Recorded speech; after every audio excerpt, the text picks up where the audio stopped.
Hola, buenos días. Bueno, en esta última parte de lo que es el metabolismo de hidratos de carbono, normalmente nosotros hacíamos un TP en donde ustedes veían la prueba de la tolerancia oral de la glucosa, pero en este caso, como la realidad de la pandemia no lo permite, les voy a contar un poco cómo es el práctico, pero ustedes solamente van a hacer un ejercicio en relación a este. Aparte de la insulina y el glucagón, hay otras hormonas que regulan el metabolismo de hidratos de carbono. Estas son los glucocorticoides, las catecolaminas, la hormona de crecimiento y las hormonas tiroides. Ahora, ¿cómo se regula la glucemia por el hígado? Por las hormonas que no son la insulina y el glucagón. El hígado va a funcionar como un importante sistema amortiguador de la glucemia. ¿Cómo lo va a hacer? En periodos en donde se produce la ingesta de hidratos de carbono, va a producir el almacenamiento de la glucosa en forma de glucógeno, o sea, va a producir la estimulación de la glucogenogénesis, y cuando vaya periodos entre comidas en donde disminuya la glucemia, el hígado lo que va a hacer es producir la hidrólisis del glucosa, para liberar glucosa a la sangre y producir un aumento de la glucemia. La insulina y el glucagón van a operar como sistemas de retroalimentación esenciales para mantener la glucemia dentro de los límites normales. ¿Cómo lo van a hacer? Cuando hay una disminución de los niveles de glucosa en sangre, o sea, una hipoglucemia, se va a estimular la secreción de glucagón por las células alfa de los islotes pancreáticos, y esta secreción de glucagón va a estimular a las células diana, va a estimular principalmente a los hepatocitos para que conviertan el glucógeno en glucosa, produciendo la glucogenólisis. También va a estimular en la gluconeogénesis a expensas de aminoácidos o ácido láctico. Va a producir un aumento de la síntesis de glucosa a expensas de aminoácidos o ácido láctico. Estos dos procesos van a producir que aumente la glucosa dentro de los hepatocitos y sea liberada a la sangre. Si continúa produciéndose la liberación de glucosa a la sangre, va a haber una hiperglucemia que va a inhibir la secreción de glucagón. Esta hiperglucemia también va a estimular a las células beta de los islotes pancreáticos, y lo que va a generar va a ser el aumento de la secreción de insulina, o sea, la secreción de la insulina. La insulina va a ser secretada al torrente sanguíneo, va a viajar hacia los órganos blancos, hacia sus células diana, y va a estimular la captación de glucosa y el aumento de su utilización. Lo que va a producir es que la glucosa se convierta en glucógeno, o sea, la glucogenogénesis, va a aumentar la captación de aminoácidos y se va a producir la síntesis de proteínas. También se va a producir la lipogénesis a partir de los ácidos grasos, que también van a ser captados, va a haber un aumento de su captación, y se va a inhibir la gluconeogénesis y la glucogenólisis en el hígado. Estos efectos van a generar una disminución de los niveles de glucosa, una caída de estos niveles, que va a generar una hipoglucemia. O sea, de continuar estos procesos va a terminar produciendo una hipoglucemia. Esta hipoglucemia lo que va a hacer es inhibir la secreción de insulina por las células betas del páncreas, y a su vez estimular a las células alfa a que nuevamente produzcan o secreten glucagón hacia el torrente sanguíneo. Bueno, y este es un ciclo donde se mantienen los niveles de la glucemia controlados dentro de ciertos límites normales. Cuando hay una hipoglucemia grave, también se va a estimular al hipotálamo para que, por medio del sistema nervioso simpático, se estimule la síntesis de adrenalina por la médula adrenal. Entonces, la adrenalina lo que va a hacer es un efecto hiperglucemiante, produciendo la glucogenólisis y la gluconeogénesis, y devolviendo entonces los valores de glucemia a los valores normales, ¿sí? O sea, el estímulo hipoglucémico genera un aumento de la síntesis de adrenalina que produce hiperglucemia y vuelve a los valores normales de la glucosa en sangre. En respuesta a una hipoglucemia prolongada, Durante horas o días también se van a producir las hormonas, la hormona de crecimiento y el cortisol. Estas dos hormonas también son hormonas tipo hiperglucemiante que van a producir una disminución del uso de la glucosa en casi todas las células del organismo y un cambio hacia el consumo de lípidos.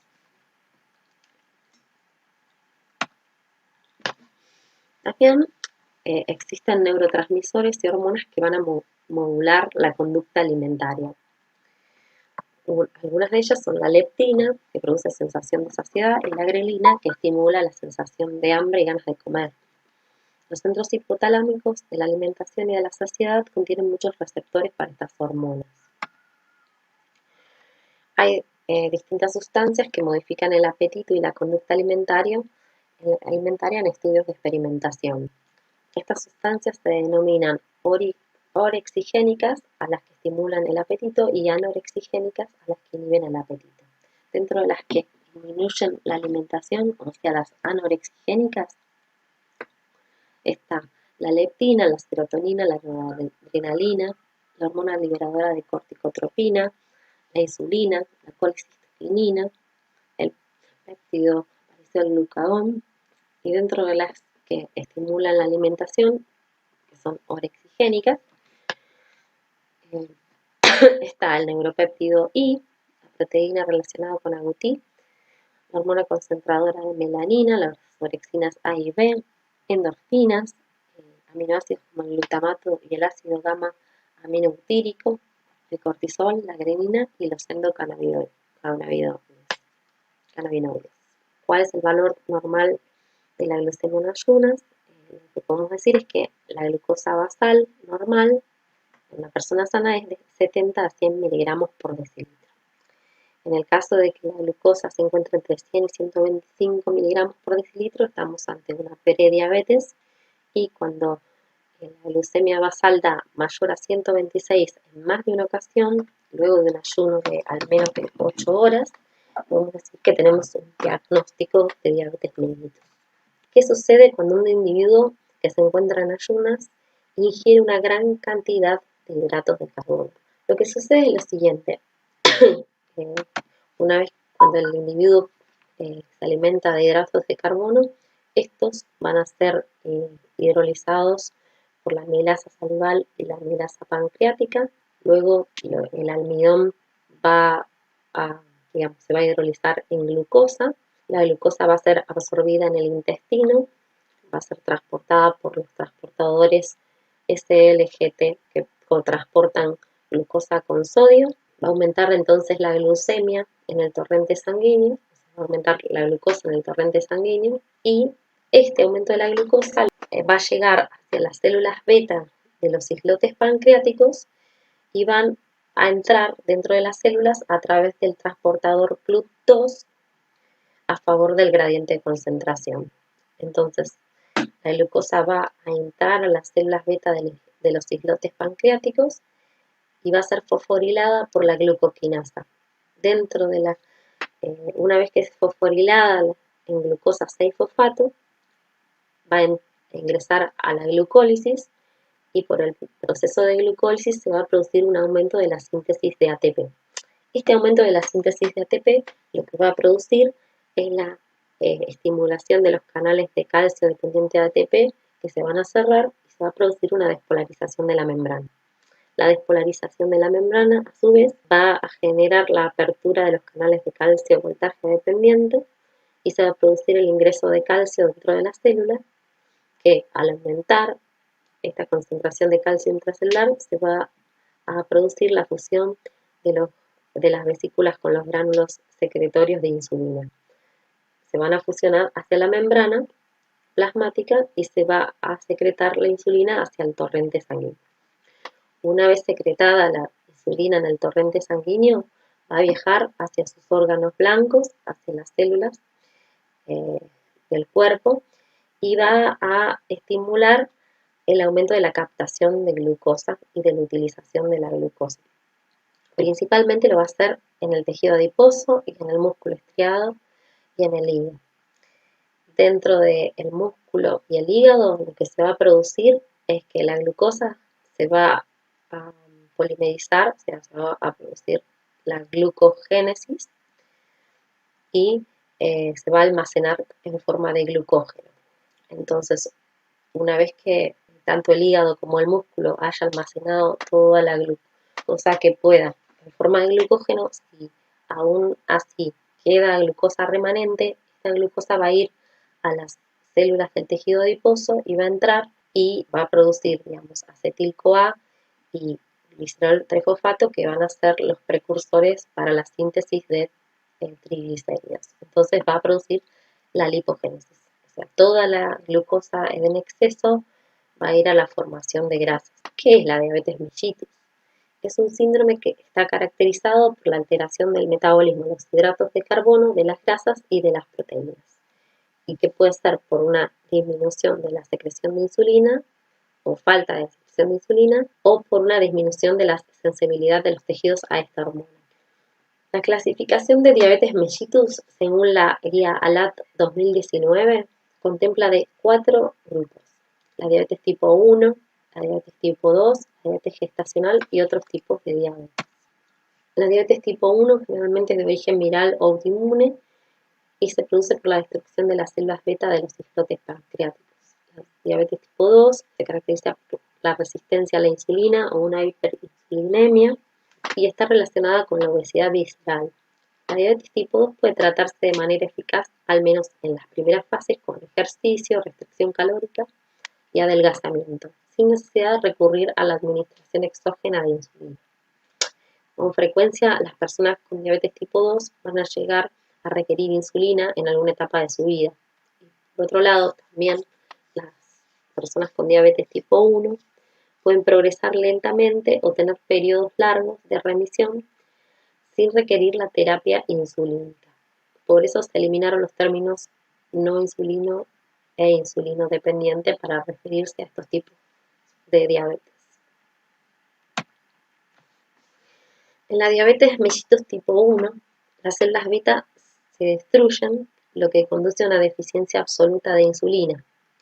Sus primeras manifestaciones clínicas suelen ocurrir alrededor de la pubertad, cuando ya la función se ha perdido en alto grado y la insulinoterapia es necesaria para que el paciente sobreviva.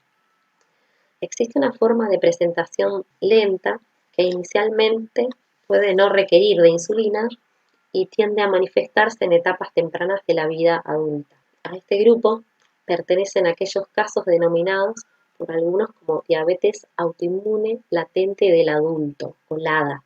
Recientemente se ha reportado una forma de diabetes tipo 1 que requiere insulina y no está mediada por autoinmunidad. La etiología de la destrucción de las células beta es generalmente de tipo autoinmune, pero existen casos de diabetes mellitus tipo 1 de origen idiopático, donde la medición de los anticuerpos conocidos da resultados negativos. Los anticuerpos que se pueden medir son anti-GAD65, anticélulas de los islotes, o sea, ICA, antitirosina fosfatasa 2, IAU2, antiinsulina, y la detección de estos anticuerpos permite subdividir la diabetes mellitus tipo 1 en autoinmune o idiopática. La diabetes mellitus tipo 2 se presenta en personas con grados variables de resistencia a la insulina, pero se requiere también que exista una deficiencia en la producción de insulina que puede o no ser predominante. Ambos fenómenos deben estar presentes en algún momento para que se eleve la glucemia. Aunque no existen marcadores clínicos que indiquen con precisión cuál de los dos defectos primarios predomina en cada paciente, el exceso de peso sugiere la presencia de resistencia a la insulina, mientras que la pérdida de peso sugiere una reducción progresiva en la producción de la hormona. Aunque este tipo de diabetes se presenta principalmente en el adulto, su frecuencia está aumentando en niños y adolescentes obesos. La diabetes gestacional constituye el tercer grupo. Esta se define como una alteración del metabolismo de los hidratos de carbono de severidad variable que se inicia o se reconoce por primera vez durante el embarazo. Se aplica independientemente de si se requiere o no insulina, o si la alteración persiste después del embarazo, no excluye la posibilidad que la alteración metabólica haya estado presente antes de la gestación. La mayoría de los casos normalizan su glucemia con la resolución del embarazo. Sin embargo, el riesgo de tener diabetes a mediano plazo es mucho mayor. Los casos requieren vigilancia a largo plazo y la implementación de medidas preventivas de la enfermedad. En esta tabla podemos ver las características de la diabetes tipo 1 y la tipo 2. La diabetes de tipo 1 tiene edad de comienzo generalmente a una edad temprana, menor a 20 años, y la diabetes tipo 2 generalmente en mayores de 30 años. En la diabetes tipo 1 la masa corporal es baja o normal, y en la diabetes tipo 2 se observa obesidad visceral. En la diabetes tipo 1 la insulina plasmática es baja o indetectable, y en la diabetes tipo 2 es normal o alta al principio. El glucagón plasmático lo vamos a encontrar alto tanto en la diabetes tipo 1 como en la tipo 2, pero en la tipo 1 puede suprimirse y en la tipo 2 es resistente a la supresión. La glucosa plasmática en la tipo 1 va a estar elevada y en la tipo 2 también. Y la sensibilidad a la insulina en la tipo 1 va a ser normal y en la tipo 2 va a estar reducida. El tratamiento de la diabetes mellitus tipo 1 es por medio de la administración de insulina inyectable. Y el de la tipo 2 es el adelgazamiento o los hipoglucemiantes orales, y en casos más avanzados en la administración de insulina. La clasificación de las diabetes en etapas permite facilitar estrategias para el manejo de la diabetes. La diabetes mellitus se entiende como un proceso de etiologías variadas que comparten manifestaciones clínicas comunes. En el caso de la diabetes tipo 1, las etapas pueden ser la normoglicemia y la hiperglicemia, y dentro de la hiperglucemia, vamos a tener glucemia de ayuno alterada o intolerancia a la glucosa, hiperglucemia no insulino requiriente, hiperglucemia insulino requiriente para control e insulino requiriente para sobrevivir. O sea, la tipo 1 puede evolucionar por todas las fases, todas las etapas. La tipo 2 y la diabetes gestacional y los otros tipos solamente van a llegar a la etapa de hiperglucemia insulino requiriente para control. Para el diagnóstico de diabetes mellitus se puede utilizar cualquiera de los siguientes criterios. Por ejemplo, uno puede diagnosticar una diabetes en el caso de tener síntomas, que el paciente tenga síntomas de diabetes más una glicemia casual medida en el plasma venoso que sea mayor a 200 miligramos por decilitro, o que la glucemia de ayuno medida en plasma venoso sea igual o mayor a 126 miligramos por decilitro, con un ayuno de al menos de 8 horas. También podemos observar una glucemia medida en plasma venoso que sea igual o mayor a 200 miligramos por decilitro 2 horas después de una carga de 75 gramos de glucosa en una prueba de la tolerancia oral a la glucosa, o medir una hemoglobina glicada A1C mayor o igual a 6,5%, empleando una metodología estandarizada y trazable al estándar NGSP. Estos 4 criterios van a permitir el diagnóstico de diabetes mellitus. Bueno, aquí en esta tabla vemos las alteraciones metabólicas de la diabetes mellitus, como habíamos dicho previamente en los seminarios. Hay una disminución de la captación de glucosa y una disminución de la utilización de esta por los tejidos periféricos, aumento de la glucogenólisis hepática, aumento de la gluconeogénesis hepática, disminución de la glucogenogénesis, un aumento de la glucemia, aumento de la lipólisis en el tejido adiposo y disminución de la lipogénesis, un aumento de la beta-oxidación de ácidos grasos, un aumento de los ácidos grasos libres en plasma, el aumento de los cuerpos cetónicos con cetonemia, cetonuria y cetoacidosis, un aumento de la síntesis de acilgliceroles y de VLDL en hígado, aumento de la lipidemia, aumento del catabolismo proteico, de los aminoácidos libres y de la producción de urea. Bueno, esta hiperglucemia también al filtrarse por riñón y no poder ser absorbida completamente en los túbulos renales va a producir la glucosuria. Esta glucosuria va a arrastrar agua y se van a perder líquidos y sodio por diuresis osmótica. Y vamos a tener una poliuria y efectos de hipovolemia e hiperosmolaridad en el líquido, en el plasma. ¿Por qué es importante mantener entonces una glucemia regulada? Aparte ya lo comentamos, el aumento de la glucemia produce un aumento de la presión osmótica en el líquido extracelular y este aumento de la presión osmótica lleva a que el agua salga de las células hacia el líquido extracelular produciendo la deshidratación celular. Este aumento de la glucemia también produce glucosuria, o sea, la eliminación de glucosa por orina, que arrastra agua con ella y se lleva líquidos y electrolitos orgánicos. Entonces va a haber un desbalance hidroelectrolítico. También en una hiperglucemia crónica se va a producir el daño vascular, tanto de la microvasculatura como de los vasos grandes. Y cuando la diabetes está bien controlada, se va a producir un riesgo enorme de tener ataques cardíacos, accidentes cerebrovasculares, insuficiencia renal y ceguera. Bueno, la tercera pregunta es, ¿en qué consiste y cómo se realiza una prueba de la tolerancia a la glucosa? La prueba de la tolerancia oral a la glucosa, o PTOG, normalmente se abrevia así, consiste en la medición de la glucemia 2 horas después de dar una carga oral de 75 gramos de glucosa.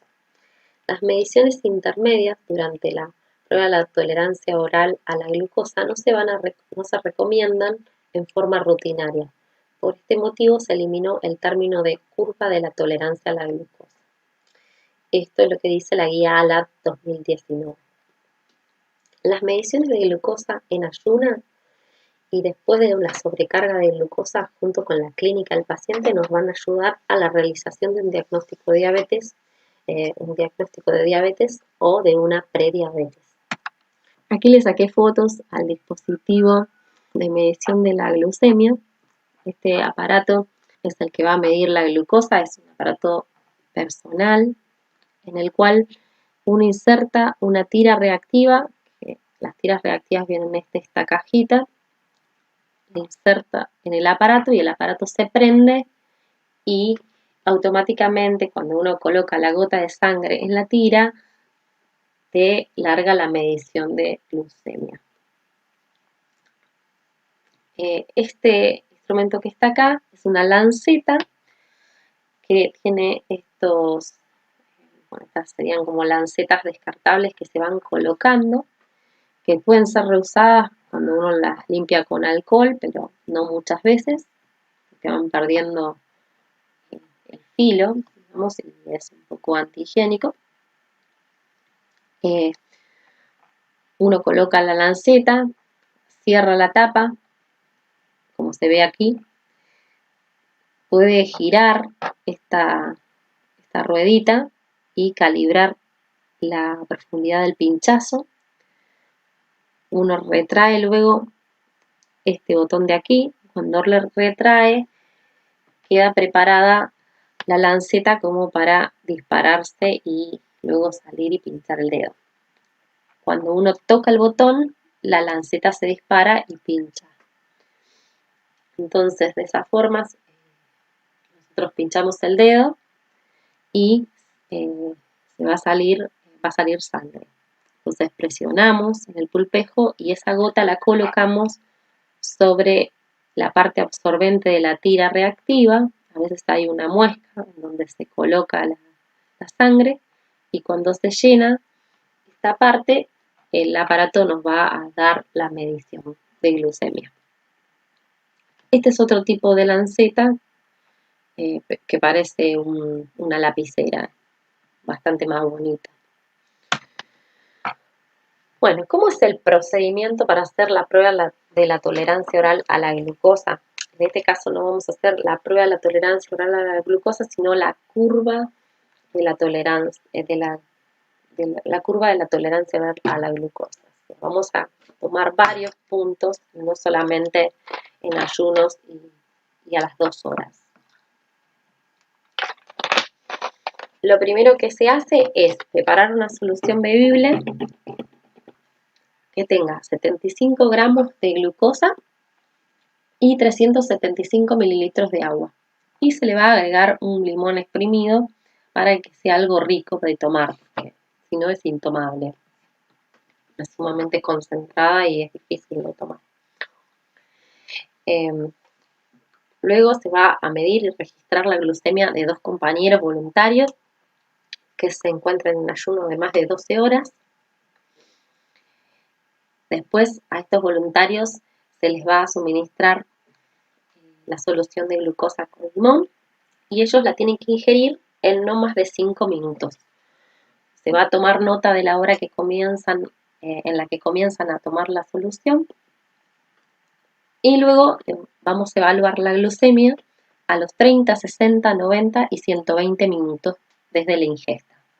O sea, en esos momentos vamos a sacarle sangre, vamos a pinchar el dedo, nos vamos a poner la sangre en las tiras reactivas y le vamos a medir la glucemia.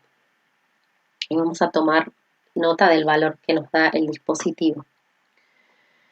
Luego entonces vamos a hacer un gráfico en donde pongamos los valores de glucemia en función del tiempo en que fueron tomados.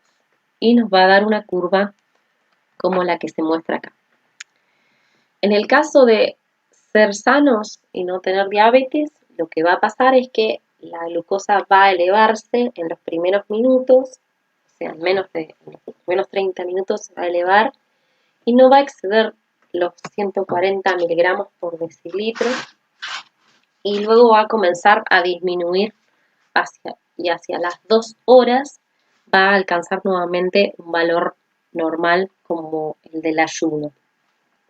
En caso de tener diabetes, lo que va a pasar es que el descenso de esta curva va a ser más lento, o sea, se va a producir un mayor aumento de la glucemia y la caída va a ser más lenta y va a durar más en el tiempo. O sea que va a tardar más el paciente, en este caso el alumno, en recuperar sus valores normales del ayuno.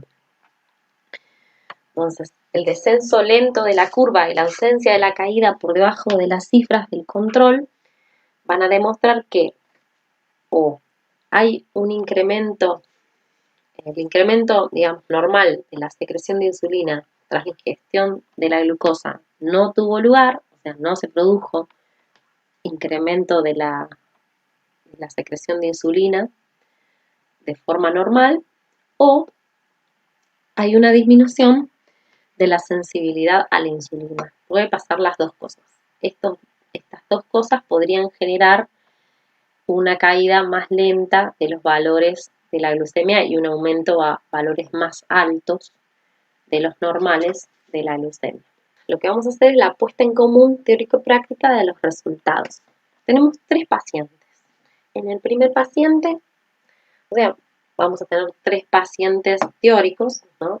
No tenemos los datos de los alumnos, pero estos son datos que los tomé de personas reales. Así que, bueno, en el primer paciente lo que se observa es que en ayuno tiene 77 miligramos por decilitro.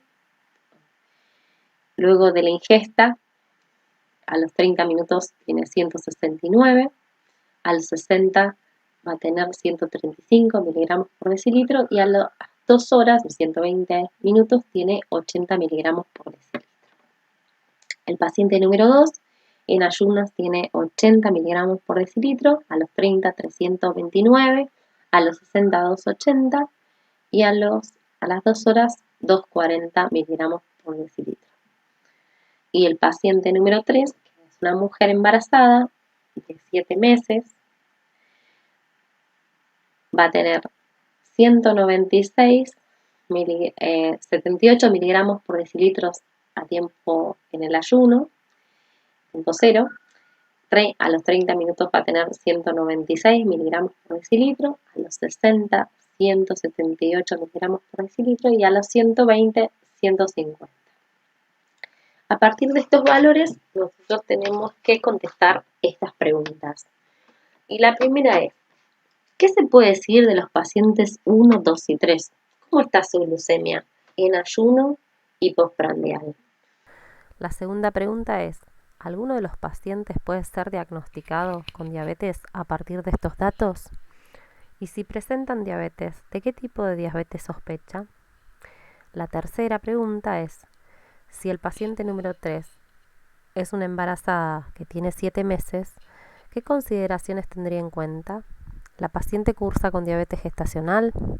Si es así, ¿cuál es la posibilidad de continuar con diabetes luego de dar a luz? ¿Cuál es la probabilidad de desarrollar la diabetes más adelante?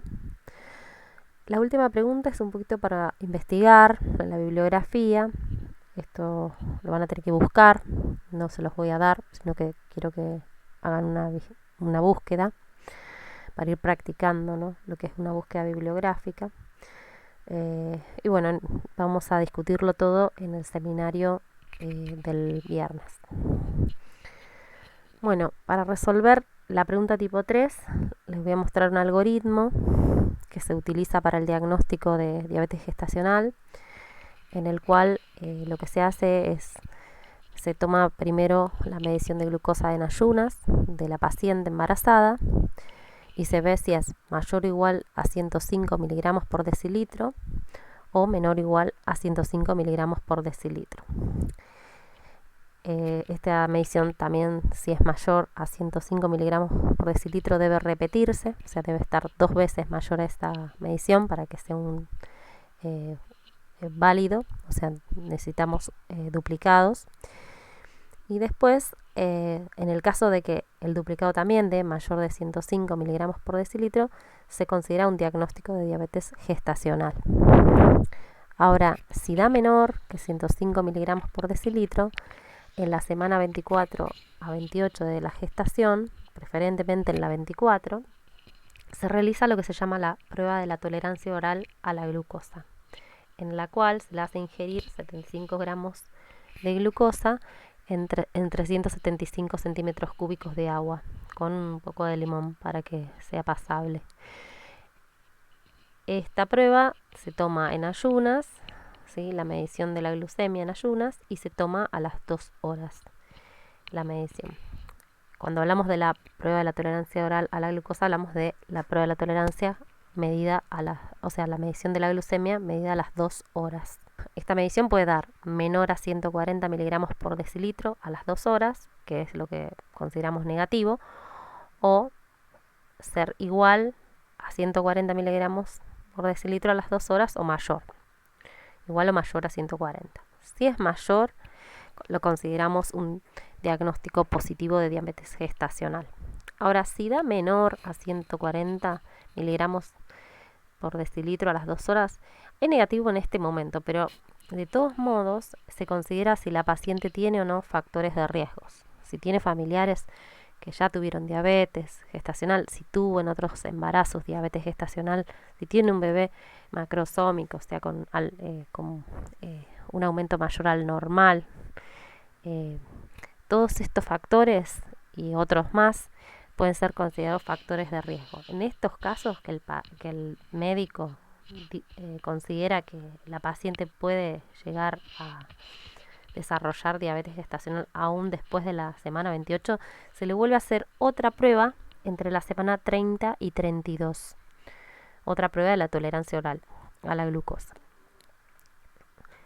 En el caso de que no tenga factores de riesgo, directamente se excluye que tenga diabetes gestacional con este valor menor a 140 a las 2 horas. En el caso de que se vuelve a hacer la prueba de la tolerancia en la semana 30 a la 32 y da mayor o igual a 140 miligramos por decilitro a las 2 horas, bueno, ya se considera un diagnóstico positivo de diabetes gestacional.